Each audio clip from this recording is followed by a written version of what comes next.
Hello, folks. It's going to be a very special conversation today. I've been meaning to chat with Sara for a substantial amount of time, and we never got down to it. And part of the reason is that she's extremely busy lady. She is flying all over the world, running Cohere For AI nonprofit that's affiliated with Cohere, but is a nonprofit research branch of it. And that's been an immense success ever since the launch. It's a very young foundation. Sara has been involved in nonprofits her entire career. We talk about that and what it means for her. We talk about marrying that with the focus and the drive and the inspiration that propels her forward. She is a massive problem solver. I feel like she is focusing on identifying the biggest, sometimes systematic, sometimes resource related, sometimes just attention, lack of attention related problems. And she is designing initiatives that are aiming to address that within the ML research space. And she's doing that very successfully with Cohere for AI.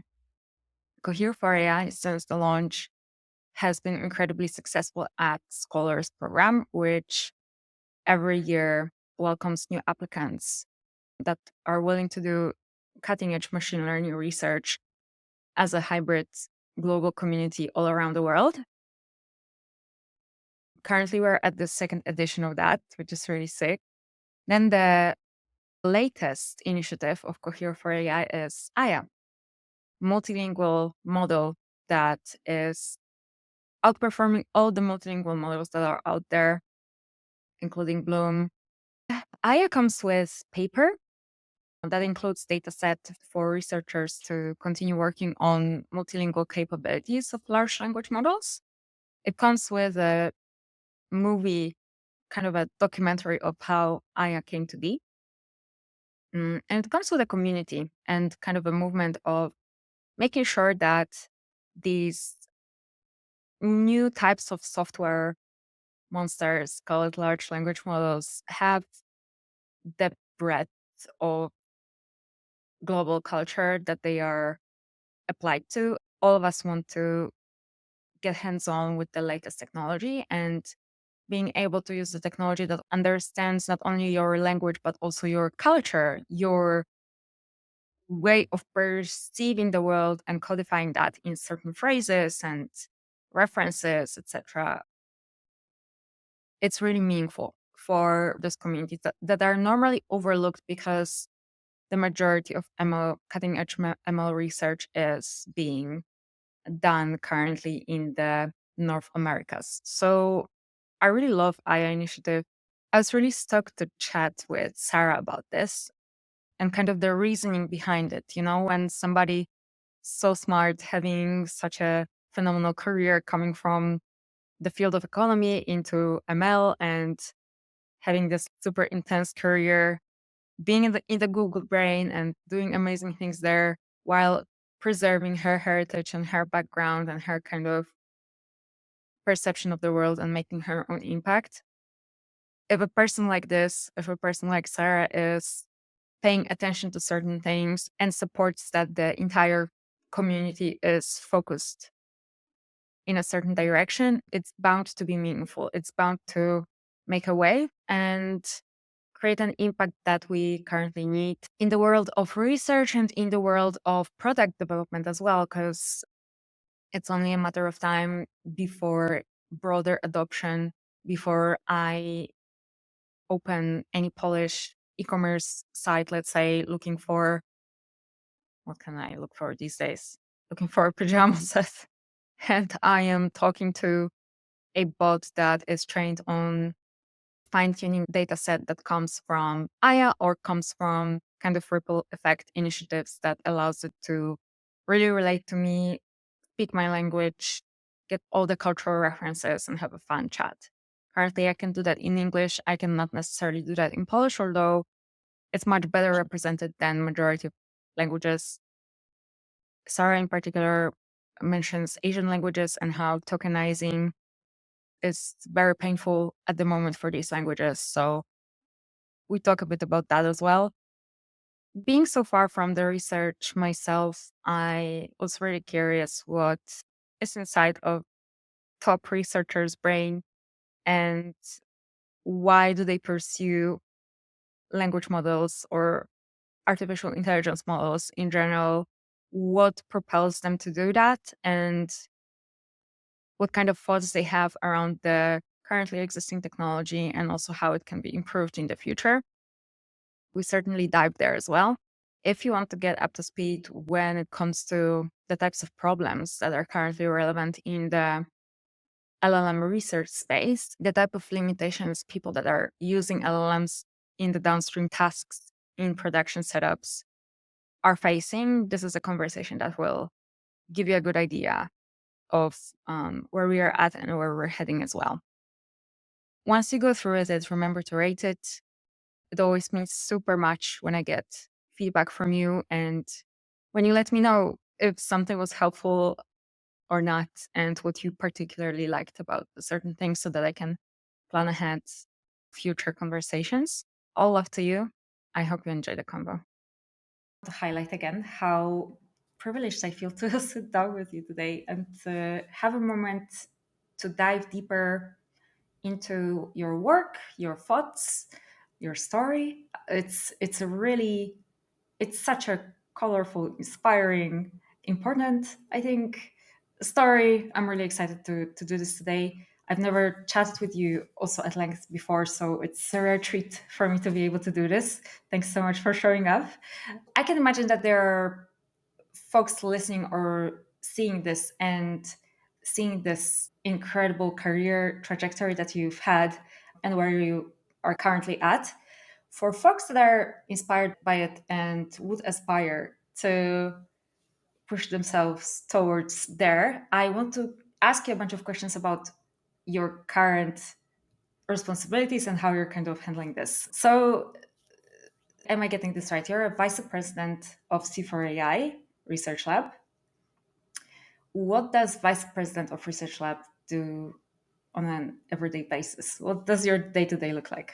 Yeah, I mean, vice president is a very impressive title, but no, I lead Cohere For AI. So we're a research lab and we're working on how do we build the next generation of models. And so our team is made up of research scientists and research scholars, and as well as some operational people, but we also collaborate very widely. This is in some ways super interesting because we're a hybrid lab and one of the first hybrid labs. Most research labs are either one of two things.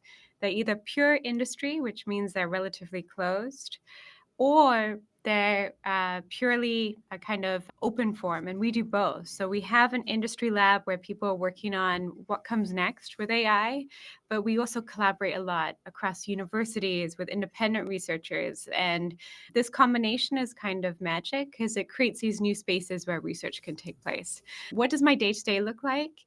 So typically research is unpredictable. So typically at any one time, we have probably 10 big research bets that we're working with. And because we're in this era of huge large language models, a lot of our bets we have to make in advance because we have to train large language models and we have to decide, well, where are we going to spend our engineering time and what do we think are the tricks and the hypotheses that will lead to the next breakthrough.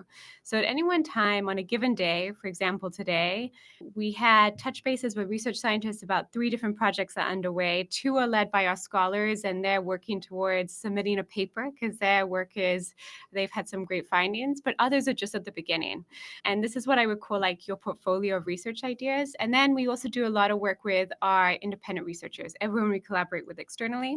And the final piece is I get to do things like this, which is really nice. And it's all about how do we communicate the work we do to people who are connecting with AI, maybe for the first time, maybe they're really experienced researchers as well. But how do we communicate this area of generative AI, which has transformed so much in such a short amount of time? And what does it mean for civil society, developers, researchers? And that's another fun component of what I get to do is try and connect with people and help explain what is this technology and what does it do? Sounds like an awful lot of things Yeah. to do on your plate. Yeah. I want to get to the research and the community part a little bit later, but first up, also, I see on your Twitter you're really generous in terms of sharing what you're doing, where you're currently at. There's so many fun projects there around the world. You seem to be traveling long haul nonstop, and I wanted to ask you, how are you able to lead such a challenging lifestyle, maintaining the energy, maintaining the drive? Do you have ways that help you kind of preserve that and nourish yourself to be able to continue doing the important work you're doing? I don't know how I do it. I'm just going to be honest.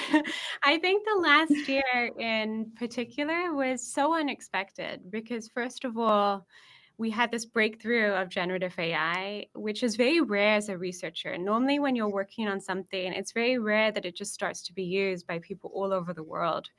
And so that meant that it was a bit of an unusual year where I felt that there was a responsibility for us as researchers to also participate in how should this technology be used and what's its safety impact. And so a lot of last year was not just the pure research, but it was also things like the UK Safety Policy Forum and the World Economic Forum, and kind of trying to help policymakers understand, well, what is this technology and how it should be used. But often when I travel, it's for a few reasons. Firstly, I think that it's very unusual for technological breakthroughs to be so concentrated in certain parts of the world. So almost all the researchers, I was at Google DeepMind before I came to start the Cohere For AI lab with Aiden, Ivan, and Nick. And what's interesting is that even when you look at the people who have been involved in all these different, the talent we have at the Cohere, the talent that we have at other of these small labs, it's all the same group of people. It's really interesting. And so a lot of why I travel is very intentional. It's that we have to build technical ecosystems in different parts of the world, where that's parts of Europe that don't have as many resources but have a lot of really talented engineers, or if it's part of Latin America. Exactly. There's these really interesting pockets that have this deep tech talent, but don't have access to this new positions in like very important generative AI. But it's also places like Latin America and Africa. So we always do try and have one conference in Asia, Latin America, Africa, and then Europe. Of course, we have a strong office there in London, and so we try and attract talent from across Europe. But this is important, and this is very intentional, is that we have to start changing where talent comes from, because this is a big bet in terms of who gets to be part of these breakthroughs. Would you say you're motivated in the most part by the mission and by the drive to build this community, to make it happen, to connect people around the world, to build the technology and improve ecosystems globally, I guess? Is that the primary motivator? Are there any other ones?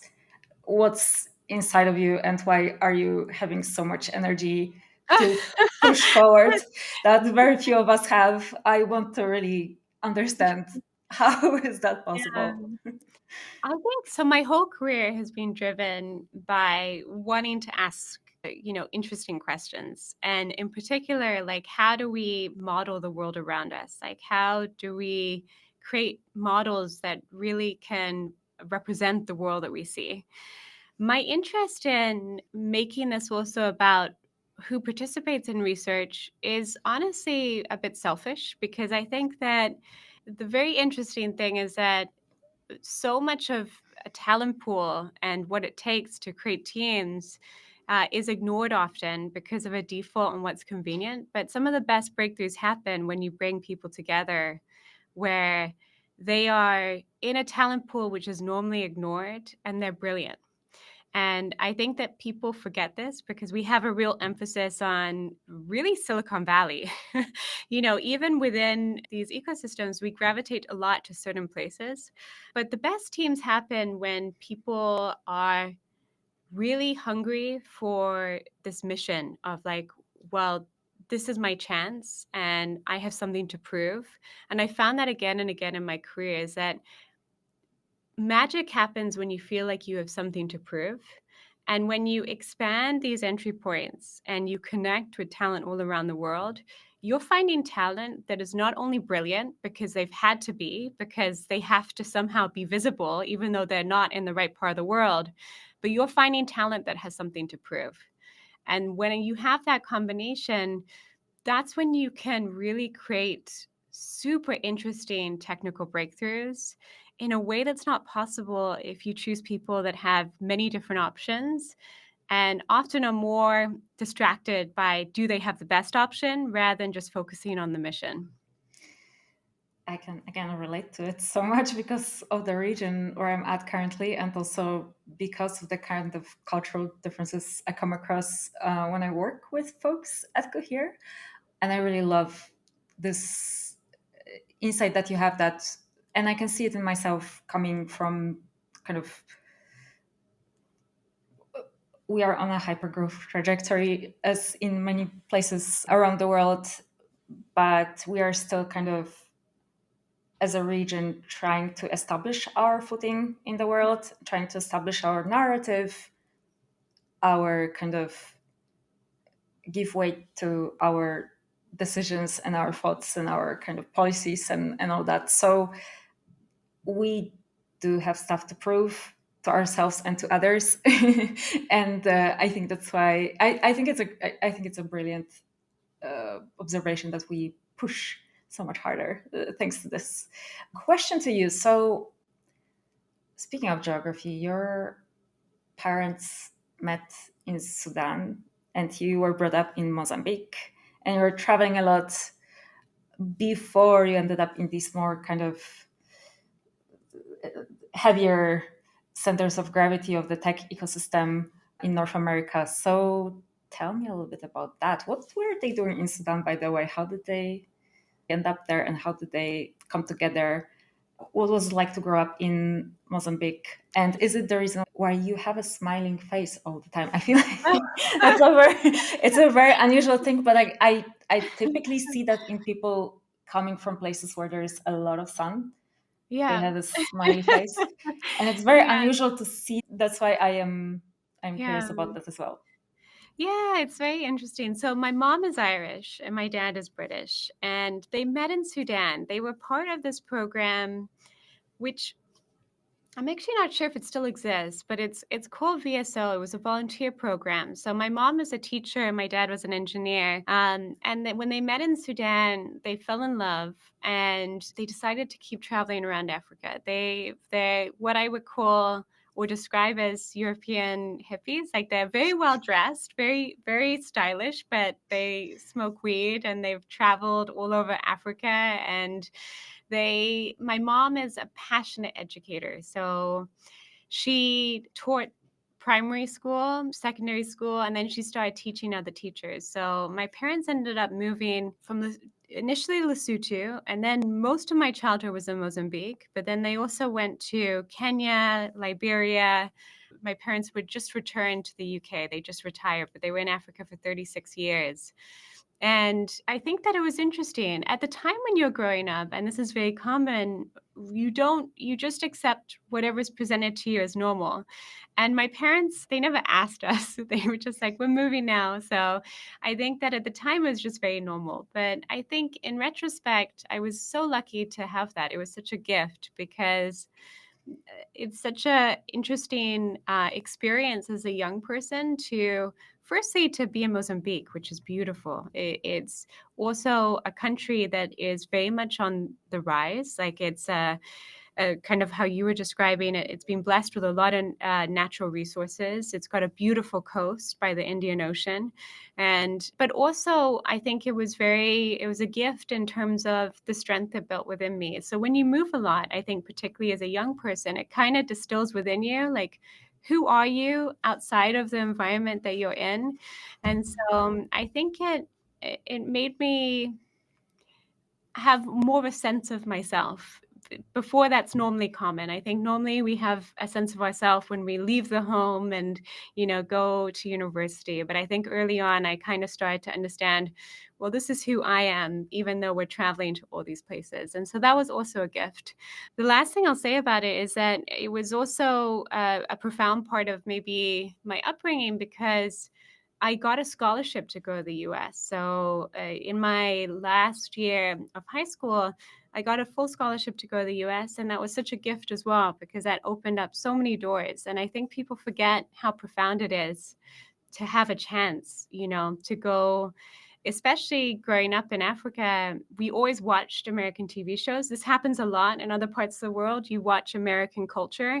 And so for me, I was like, wow, I get to go to the US. I'd watch Friends, I'd watch the OC, and then I went to Minnesota. Was still such a gift, such a lovely culture. So people are so welcoming. But I remember when I first got that acceptance and I got this gift of a scholarship, for me, all I was thinking in my mind is USA. I get to go to the USA. And I think that's often forgotten because I think people sometimes take for granted some of these opportunities, but it can have a profound effect on someone's life when just a single door opens. It opens up so many subsequent choices. 100%. I feel like one of such doors was Cohere for me. I had education locally at a local university in Poland, Warsaw University. And then I kind of ventured out to the startup world and then found myself in here for some reason. But all of that was kind of administered by me through my laptop and basically sitting here in Warsaw for many, many, many years. So being part of international organization and also getting exposed to so many cultures, so many backgrounds, it's a really eye-opening experience for me as well. And I feel like this like pat on the back, like you're part of here, you belong here, and now you can do anything you want. It's an incredible booster to be able to experience that. So you went to the US. You initially wanted to study economics to work at the World Bank, and then happened to find yourself in machine learning. How did that happen? And do you feel like it was meant to be, or do you feel like you could have ventured out in another direction, but kind of like settled here? Yeah. I think it was meant to be because I think if I had understood computer science earlier, part of it was that there was no such thing as computer science where I was growing up.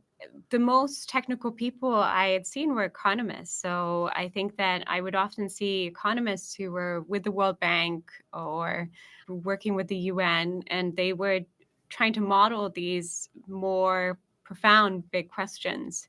So I became that was my dream. I really wanted to be an economist, and I wanted to be an economist for the World Bank. That was the whole plan. And so I did economics, and then I actually went to the Bay Area. My first job was as an economist. So we were working on antitrust cases, and the discovery of machine learning in some ways was really only possible because it was the Bay Area, because we had started this nonprofit group as a side project. We were all working at an economic consulting firm, and we started this nonprofit group. And because we were economists, we're like, we're going to do economic modeling for nonprofits. And so we opened up this call for other people who wanted to volunteer. But we also ended up attracting a lot of engineers and machine learning researchers.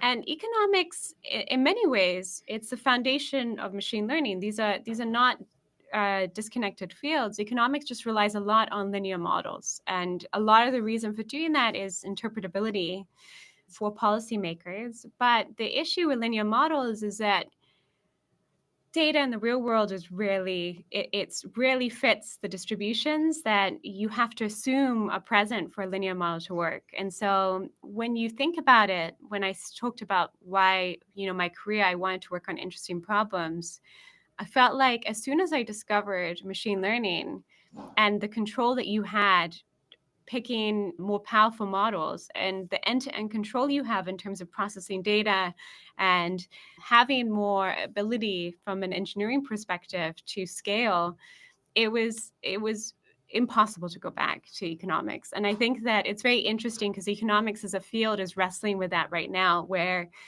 there's a real reluctance to change the tools, but also the tools no longer work for the size of data sets and just the complexity of the world that they're dealing with. And so for me, it was almost overnight. I kind of was working on this project for the nonprofit that we started, Delta Analytics. So I'm still on the board of, it's actually in way better hands now, but it was very special. It's super amazing to see that it's been around for 10 years as a nonprofit. So That's it's really incredible.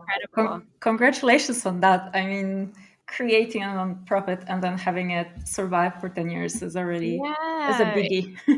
Yeah, it's super special. It belongs to far more people than me now. So, but I do think at the time what was special was we did this project, which was detecting whether chainsaw deforestation was happening in rainforests. And so we were deploying kind of audio trackers, and it would send an alert to bio conservationists if there was a chainsaw that was detected. Mm. Honestly, at that point, it was kind of brute force. I'm like, this problem is so fascinating. And to represent audio and the sheer amount of engineering that was needed.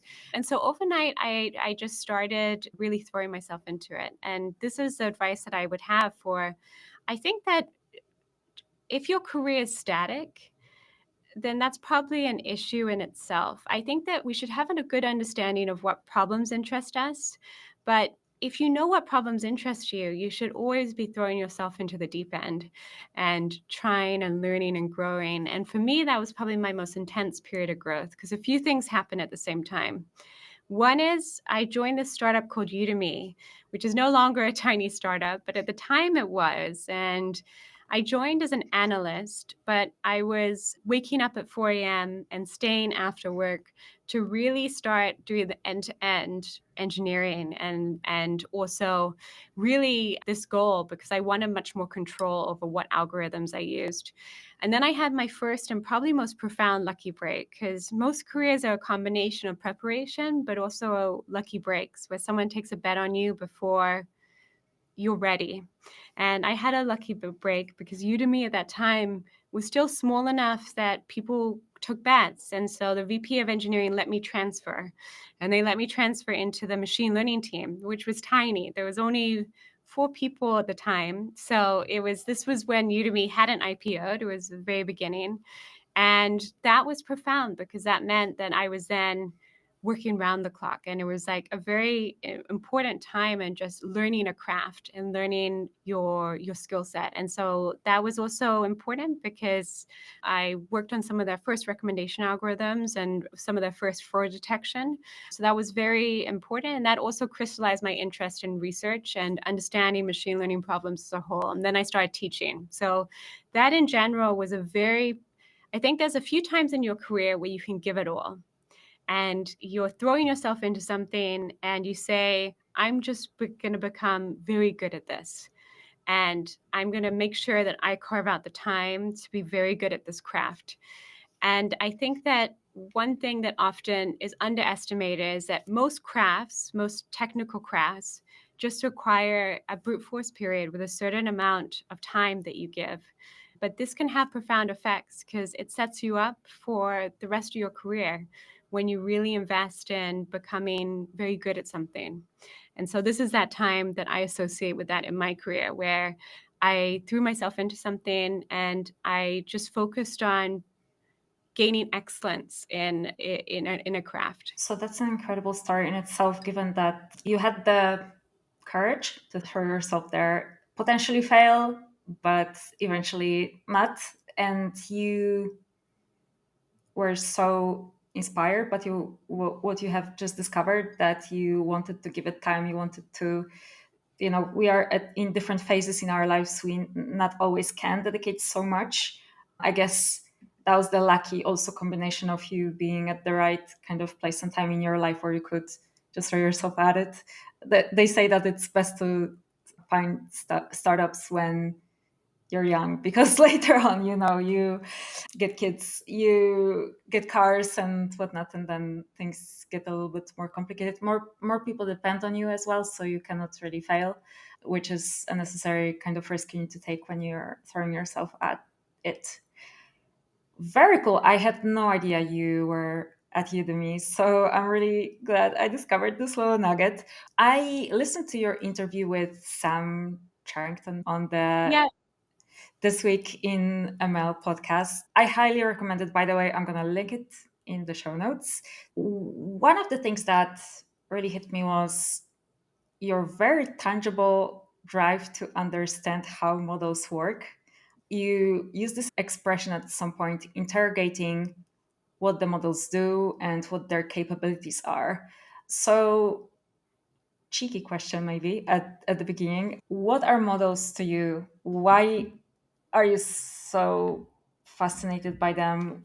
What happened that they drew you in, and well, you're kind of with them, like they are a big part of your life in one form or another for a really, really long time. So what was the initial thing that drew you in?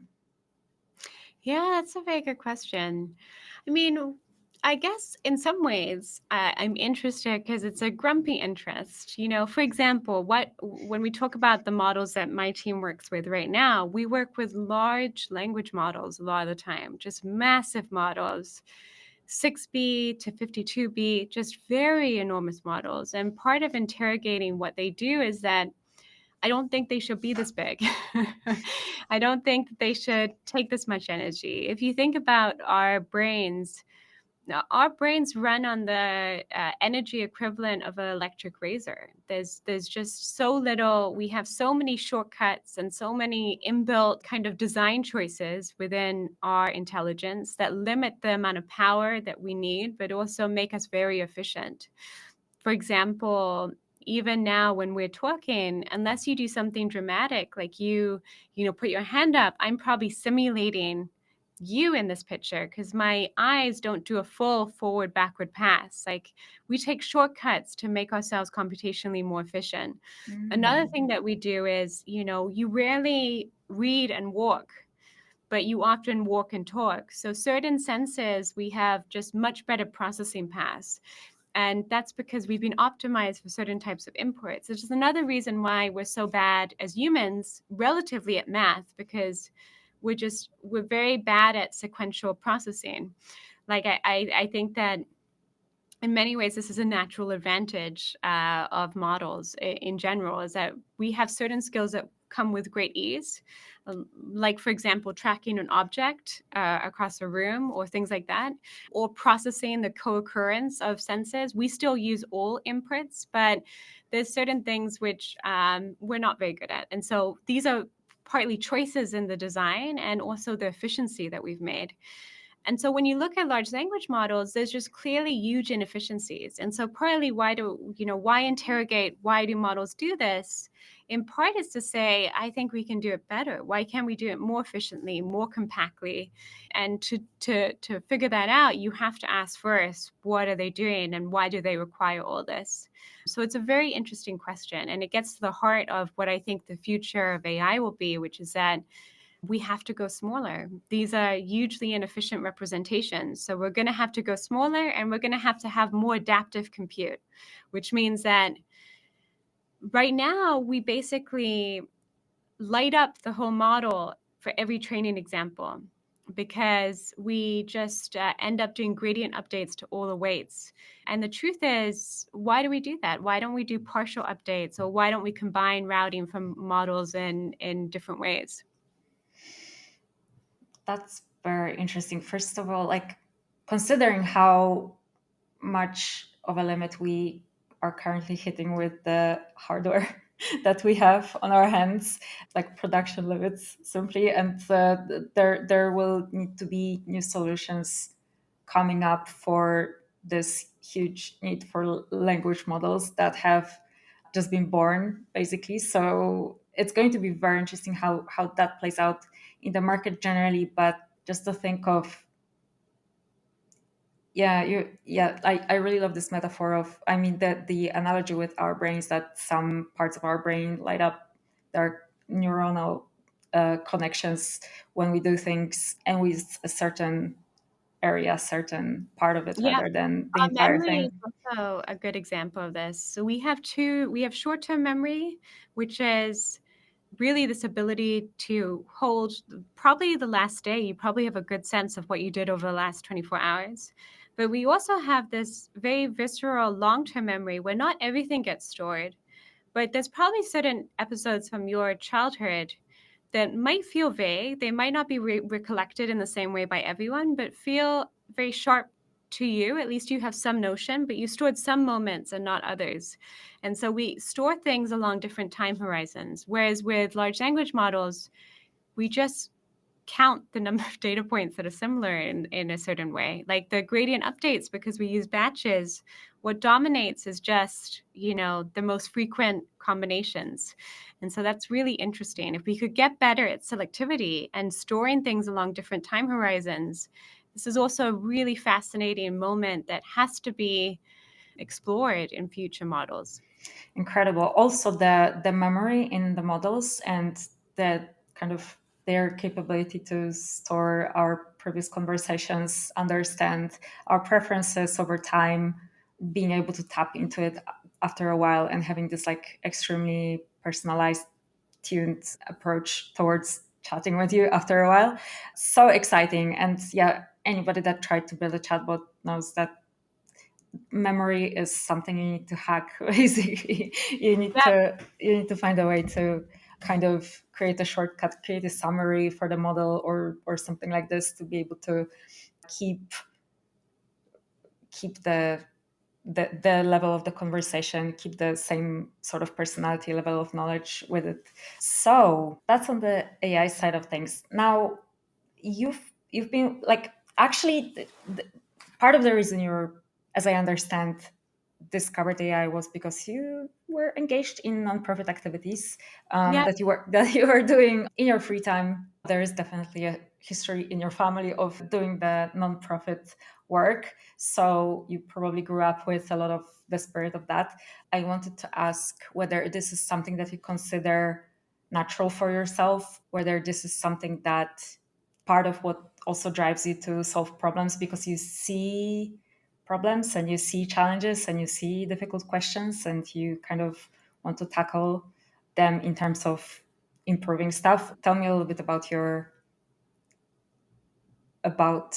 why nonprofit is such a natural thing for you, I guess. Yeah.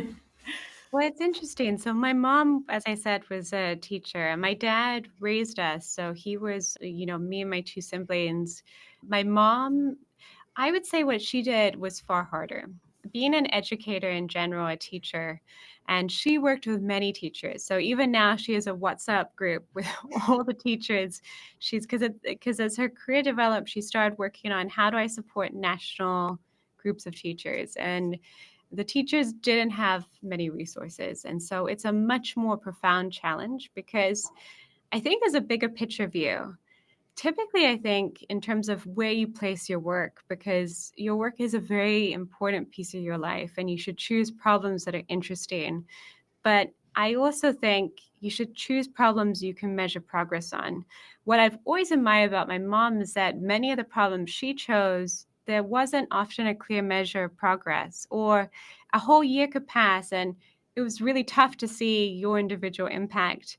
I think in that way, I feel like I feel in some ways that she's far less selfish than I am. Because I like a bit, there's a sweet spot where you choose a difficult problem, but something which feels contained enough where you can measure progress on that. I've always been interested in that.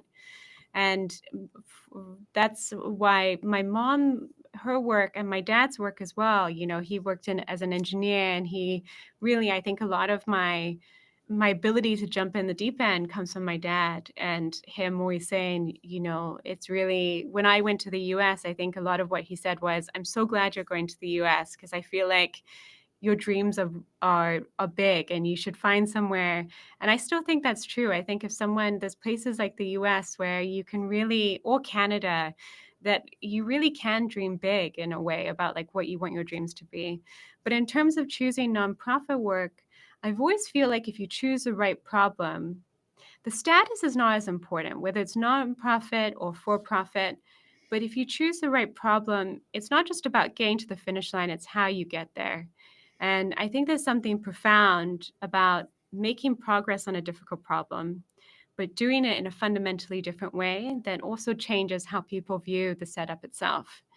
And for me, that's something like Cohere for AI, where not only is our goal to do the best research and to push forward the field as a whole in terms of technical breakthroughs, but it's also to say we're going to do it in a dramatically, profoundly different way using really this premise that uh, talent and collaborators exist all over the world, but we're still going to show that this is a way, and this is the cheeky part to say this is even a better way of creating these breakthroughs.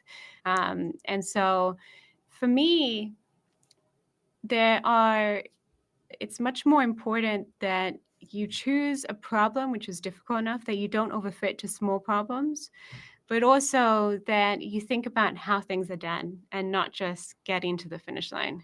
Yeah. How do you think about it? I'm curious in terms of choosing what you work on. Am I allowed to do this? Am I allowed to flip the question? Absolutely. No, I'll gladly poke my mind for that particular question. So I just go with the flow. I feel like things happen in my life. Good things happen in my life when I do what I enjoy. I'm probably not looking for problems, but I am attracted to certain things more than others. And AI was the field that felt like there could be like infinite interesting things happening here. So that's why I chose it eventually. And now it's just about learning in a way that my mind can accept, because it's also a very choosy one. I had this conversation with Luis Serrano the other day that we really feel dumb most of the time. Like reading a research paper, very difficult. Reading a longer article, very difficult. Parsing through some information, so difficult, because you stop at every second word, every sentence, and you are trying to put it together. Then you have more satisfaction at the end once you actually go through, like, go with it. But I've noticed that I learn best when I talk to people, and also when I have the stress of performing in front of people, so I can give them give them something, but also I need to perform and I need to kind of deliver and rise up to the occasion. I don't know, it's like a combination of things, and there is no, yeah, I guess I'm not looking for problems, but I am attracted to nonprofit naturally as well. Yeah, I like to think that it's like an innate, most of our population has this like innate drive to do good and improve stuff and developing technology, more research on our planet. It's also like part of that. Yeah. And I will say you brought up something very important, which is that especially early in your career, but at every time point in your career, it matters working with people who you consider better than you. It's the biggest piece of advice. Like this accountability piece, why it's a very valuable forcing function for learning is particularly true if you feel like you're working with people that you have a lot to work with, learn from. And so this is a very important accelerator of just growth is the sense of accountability with really respecting who you work with. And it's an important part of also building transformative teams is respect, and wanting the respect of those you work with is it's a very important driver of how people really are successful. And a lot of what you're talking about with that accountability is that you respect who you work with and you will like their respect back. Definitely. Speaking of projects, incentives, and putting things together so that people do big things and are motivated enough to do that. So C4AI has short history, but a big one already, I would say. there are two things on the map in particular that I think of. Scholars program is one of them. Huge hit, massive response from people. Completely over. I speak to Madeline, who is helping you day to day, so I know I know how hard she was hit by all the applications that came to this program. Now Aya, another huge hit. So many people involved, so many languages that you've managed to cover. Is there a do you have a philosophy at this stage of like working with people in this hybrid setup, working towards a bigger goal, making sure that they are motivated enough so that the quality of what they're doing is, you know, their best possible one? How are you able to achieve these things right now? I guess I'm asking with the community that you're building. What are the perhaps there are some fundamental rules that you have about it, some lessons that you have in mind. Can you tell me what those are, if there are any? Yeah, so you're right that we're a very young lab. So we're a baby lab. We've only been around for for 2 years about. I'm trying to think when we announced it, but I think it's less than 2 years. And so the Scholars Program was our bet on talent and meeting talent everywhere. So going back to what I said, so immediately prior to starting Cohere for AI and kind of bringing back the for AI legacy, because Ivan and Aiden, this was actually the foundation before Cohere. This is what brought Aiden and Ivan together. And so when Nick and Aiden first chatted to me about, okay, we want to bring this Cohere for AI back, one of the things we discussed was, well, there's no point in this being another DeepMind because, this is never going to be, it doesn't make sense. The world doesn't need another DeepMind. It should be something fundamentally different. And Scholars was our bet on that, was that we are going to find talent everywhere and we're going to find the best rising stars in the world, and we're not going to rely upon traditional attributes. And so the first year we had, I want to say it was a 2% acceptance rate. It was insane. And we were an unknown lab. So I was shocked. I was like, I was like, oh, this is interesting. I mean, does anyone know what they're getting into? But we had just this I know. I was just so surprised. But we had this fabulous first cohort. And then the second year, that's when it got really crazy. So Britannia was leading that, working with Madeline, of course, but we had, she was helping coordinate all this. And I remember she told me, she's like, we have less than a 1% acceptance rate. And it was just talent that has come through that program. And we have scholars in Nigeria, Brazil, US, Canada, London, India. And so this is all over the world and producing excellent research. With Aya, it is honestly, Aya, we never anticipated would be that big. So maybe I'll take a step back because the Scholars Program, the scholars are with us for a year, basically, and they're part of our staff and they're working really on these interesting projects. With Aya, it was an open science initiative. So anyone can join, anyone can express interest, which for frankly, we never expected 3,000 people to join. So that's the first thing, 3,000 independent researchers around the world. But secondly, there's this question of chaos. How do you manage or how do you fulfill the desires of all these people versus the reality of the projects? And I think this is a much bigger question than just a single project like Aya, which is releasing a state-of-the-art model. We're releasing it where it improves coverage from 47 languages to 101 and outperforms by significant margin the best open source model. So this is a huge moment to be proud of. This is a huge moment of technical excellence. But when we started in January, we were about to release it. When we started in January, I think none of us had any clue how it was going to go. And your question was, how do you handle this? I think there's a few things that I would say looking back. One is that you should always offer anyone the chance to get started. And so we had this Aya data set and we had a lot of people come through who wanted to represent their language and started contributing to the data quality. But you should always offer chances for people to get more involved, to show commitment.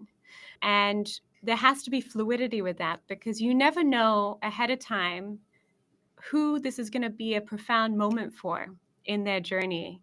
And what's interesting over the course of the year, we had people with PhDs, we had people who were already working, as the head of research. We had people who were brand new and had no research experience. And out of those three, you never know who's going to be invested and for this to be a very special moment in their career. And so the other thing is you have to be frank when someone isn't present, because the truth is what I've learned is that it dilutes how other people feel when they see themselves putting a lot of work in and the person beside them isn't. And that's also can be devastating for a team, is if there's a sense that it doesn't matter how much work they put in, the outcome's the same for everyone.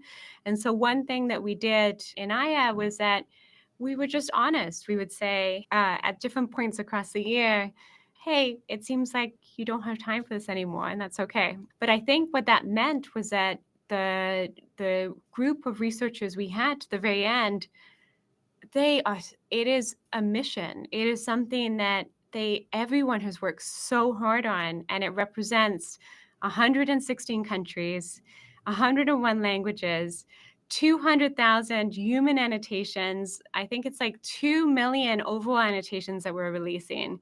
And it's just this moment that I think anyone who has touched it is taking this away as a project that truly they're super proud of.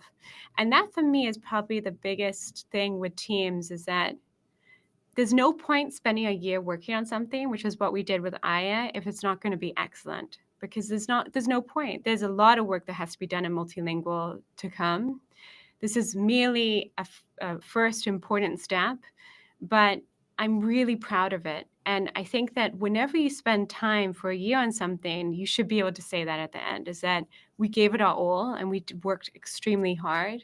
And this is also across Cohere, because so many people are now involved with this in making sure this comes and is launched and is safe and we do all the right things. But that's what builds great teams at the end of the day, is this feeling that people feel like they're working for something that's not just average. That's like because there's no point in doing that if you're going to spend a lot of time on it. And I think that's what really connects with people in terms of everyone who worked on that project. This is a very profound moment where they can be really proud of what they've done. Incredible. What I have in mind when you're talking about how this project evolved is how people approach, let's say, lion cubs. When lion cubs are cubs, they look like kittens and they're extremely sweet, and you want to play with them and feed them. Then they grow into these beasts that have their own life, kind of, and they are their own kind of force. I feel like this is what you've created with Aya, basically a movement. Right now, that's my perception of. Yeah, this is the beautiful part, is because it created a new space for research. We had all these independent researchers around the world.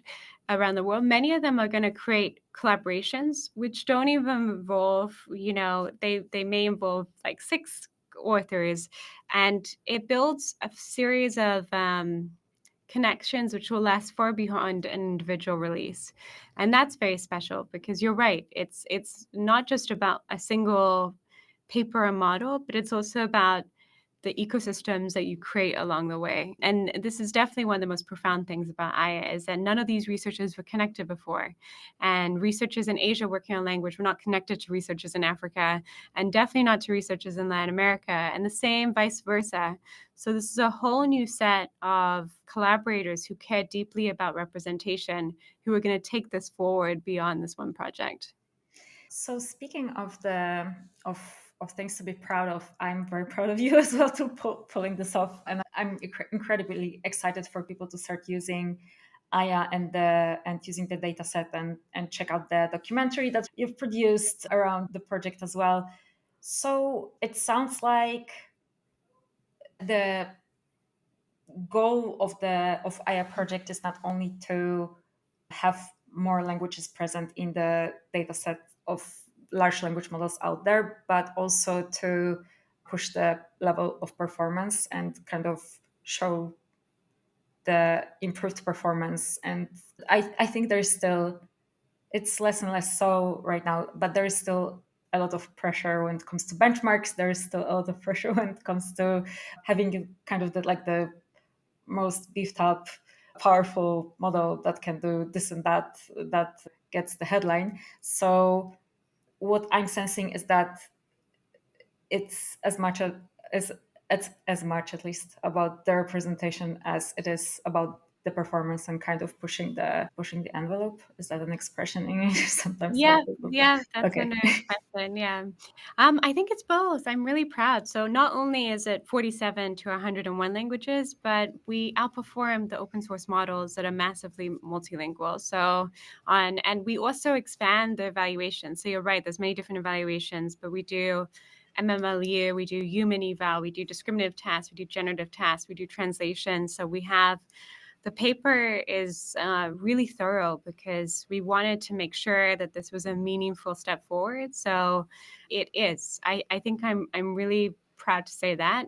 There's a lot of work ahead. In general, multilingual, it's worth talking about why this problem is so important. It's because almost all of machine learning has focused on what data is convenient.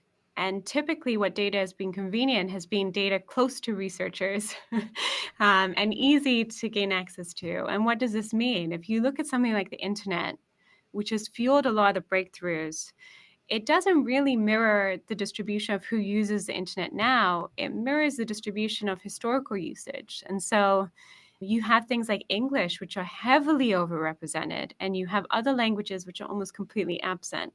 And so this is part of a solution, and I is part of a movement, but there's more work to be done, which is how do we make sure that languages are represented in our technology and that we don't have these kind of sharp cliffs in performance when we move outside of English? Did you learn any surprising things about languages multilingual and how languages translate to models that are decently kind of operating these languages? Were there any moments when you were like, this is an interesting territory, this should be explored further? Yeah, I think there's a few big open questions in multilingual. One is adaptation of pre-trained models. So during your pre-training, you have your embeddings which are trained, and typically if you only pre-train on a few languages, it's really hard to then add languages during your fine-tuning stage. And this is basically the dominant paradigm that we have for training. We do pre-training and then we do fine-tuning. And so there has to be more work on how do you adapt embedding spaces cheaply so that you can add more languages after pre-training. Because basically now, unless you have it in your pre-training model, it's really, really hard to add it in your fine-tuning model. The other thing I'll say is tokenization is awful for Asian languages. Anything outside of a Latin script, it is awful. This needs more work. We've really heavily optimized for tokenization that works well for Western languages. We have sharp drops in performance for really languages that cover a lot of the world. So Chinese, Japanese, anything that really has a different script at all, Korean. And then the last thing I'll say is I think we really don't know enough about the sweet spot with capacity versus multilinguality. So when you add more languages, you have this curse of multilinguality where the more languages you have, the bigger capacity you need. We added 101 languages. And so, in some ways, we were always capacity constrained. But there has to be this really interesting question that I think should be explored of can you overcome that if you use adaptive compute, like mixture of experts? Can you get better bang for your buck? So let's say you have a certain fixed amount of compute, is it better to invest in a mixture of experts if you have multilingual data? And that's really interesting because it gets us heart of this question of how do you cheaply do multilingual? Because you end up needing more capacity. I mean, there are all sorts of factors to take into account when you want to see improvement in the production setup. So I totally get why there are these bottlenecks. Do you intend to continue working on some of these areas in the future with Aya, or do you kind of shine the light on them and ask the research community to kind of follow up and get interested as well. Yeah, this is actually maybe I'll reframe this question. Like, if you start in a research area and you define a new standard, should you stay with that or should you also consider a wider lens of problems? Typically, in my research career, I've been more big picture. So I think that if you overfit to just doing things about one thing, it sometimes doesn't give you the full picture. But with multilingual, I think some of the questions are so core to machine learning in general. This question of how do you deal with scarce data? This question of, how do you really adapt to changing distributions that you can't anticipate? So there's a few things with Aya that I think will continue. One of which is how do you do preference training in multilingual? So let's say you only have preference data in one language. Does it transfer? How many languages do you need preference data in? There's very profound questions that are super interesting with multilingual in general. Those will continue. But in terms of the lab itself, we typically think on the level of what is an interesting problem that we can make progress on, that also we're well positioned to make progress on. So it's not just multilingual, but it's things like efficiency. It's also things like core generalization properties and, even thinking ahead to multimodal. And so those are the research bets. I think this would be my advice for researchers in general. You typically don't want to overfit to a certain approach to a problem. I see this a lot in researchers who design one method and then try it in different settings and do a paper for each. And that's very safe research, but it's not why you should be doing research. And typically, why you should be doing research is that you want to dabble enough or think enough about different perspectives of a problem where you see connections between different settings. And that typically leads to the more interesting solutions in the longer term. And so it was a very special starting point, and we will work a lot in multilingual projects. But I actually think the questions in Aya are not just about multilingual; they're much more central to all of machine learning. That's incredible. So, what do you think? What are you hoping folks would do with the artifacts that you're releasing? What kind of follow up research? What kind of initiatives, projects would you like to see as a kind of ripple effect of putting this data set out there into the world, putting the model weights into the world? What do you think will happen, or what would you like to happen? I think the open questions I described, so all those open questions are actually very worthy research questions. And I hope also that there's unanticipated uses of this in the sense that, I would love to see some of the sub communities that really contribute a lot of the data. Like, we had a lot of data on Somali from Somalians. We had a lot of data on Telugu, which is I feel like there's a really passionate group of language users. And it would be nice to see some of that data being used in a way that connects back. It doesn't have to be. This is a massively multilingual model, but I could easily see people taking this and making it very personal and training smaller models just on their data. And so I would love to see that, because one of the beautiful things about this is that the communities that took part, it was so personal to them. We had Irish, we had really very underserved languages where whole communities rallied and contributed. And for them, the next step is not really that they need a model that covers 101, but they will take that data and adapt that model to serve their community and what they need. It reminds me a little bit of a library type of situation where you want to store the world's knowledge, you want to store the world's culture, even long after it's gone, to kind of have it as an evidence of what's out there and of our variety as human beings. I feel like with Aya, even once you're able to have the model master languages that are very scarce and that there are communities that are very small, it can kind of live in the model. It's like it feels like a really beautiful thing to be able to contain the human capabilities, I guess, and the human culture in the model itself. It's really Yeah, I'll inspiring. tell you an example of this because I think sometimes this feels too removed from people and they don't get why this is important. So there's a very popular data set that's being released for safety, and it's released, but all the examples, many of them have very specific American references in the text. It's widely used for preference training. But for example, Sandra, do you know what a TP is?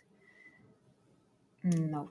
No, I didn't either. But it's a very American phenomena where people throw toilet paper at a house, and it's considered a yeah, I had no idea. I didn't even know this was a ritual, but these are very specific things, and we're only training our models on this. And then what happens when this doesn't translate? This is only I've never heard of this where I grew up, someone throwing toilet paper around a house. Like, this is so odd. This would be considered apparently it's a ritual, I think, here for teenagers in the US, but I think if this was done anywhere else, it'd be considered extremely not cool. Inappropriate. Yeah. So I think this is a great example, but there's all these references. There's references to Red Sox, to all these like American sports teams. And what is difficult about the models we're building is that it is a single model. And so when we only have certain types of data, it lacks the complexity that we have as humans. And so I think sometimes I thought what you said was beautiful. And I think sometimes people don't connect that to what that means in reality, which is that TPs now are much more prominent in training data than they should be. um, I I really love this idea of kind of creating models that are not only well versed in human conversation formats but also in human cultures and being able to understand us from variety of perspectives. I think it will make them better models as well. Incredible. Thank you so much for sitting down with me. I really enjoyed having this time with you and being able to ask you about this and that. We kind of went all over the place here. Um, what are we going to look forward to for C4 AI in 2024? I understand you need some rest first. Yeah. It's been quite a journey with Aya. Any thoughts on what you will want to dive into in the upcoming year?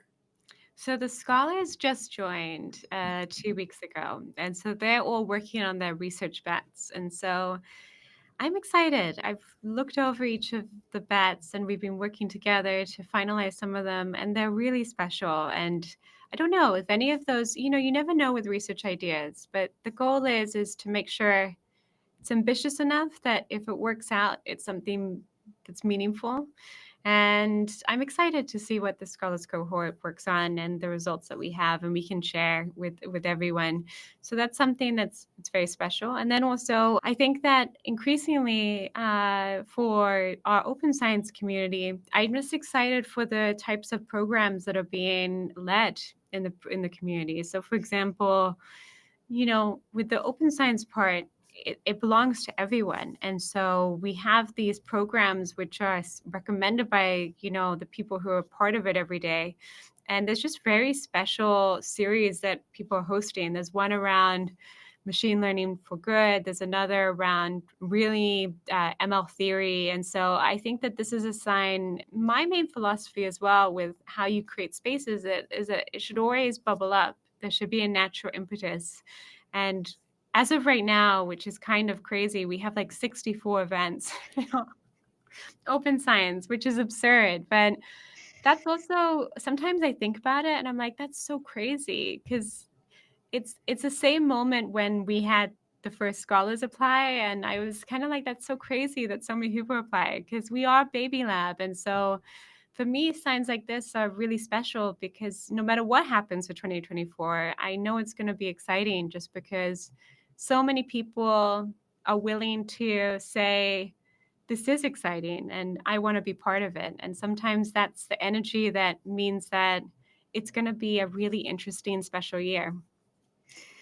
I am so looking forward to the next chapters in C4 AI. And thank you so much for sitting down with me once again. You can find more information about C for AI in the show notes, and also make sure to check out the Scholars program if you're interested in asking bigger questions in the research environment with brilliant people like Sara and get inspired and do cool things together. Yeah, I think we can leave it at that. Thanks so much once again. Thank you so much for listening in. I hope you had a really great time listening to our conversation with Sara. Remember to rate your experience, whether you're watching it on YouTube, on Spotify, or Apple Podcasts. It is incredibly inspiring to me to hear from you, and it gives meaning to what I'm doing. So if you want to add to the meaning of what I'm doing, just let me know how you liked it. What you liked in particular, what kind of thoughts you have afterwards. Let's chat about that. Sending lots of love, and I'll see you in the next episode. Take care.